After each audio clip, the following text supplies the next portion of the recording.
2 मोठे बटाटे उकडून घ्या, ते बारीक करून घ्या. बटाटा छान बारीक झाला की थंड करून घ्या. त्यानंतर त्यामध्ये जिरे, हिरवी मिरची, अर्धी वाटी साबुदाणा पीठ, अर्धी वाटी भगरीचं पीठ टाकायचं आहे.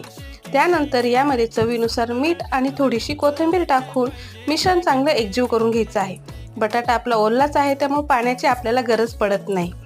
आणि त्यानंतर मिश्रण एकजीव झाले की त्याचे छोटे छोटे गोळे तयार करून तुम्ही त्याला कटलेटचा आकार देऊ शकता किंवा माझ्या पद्धतीने सुद्धा तुम्ही डोकं लावू शकतात.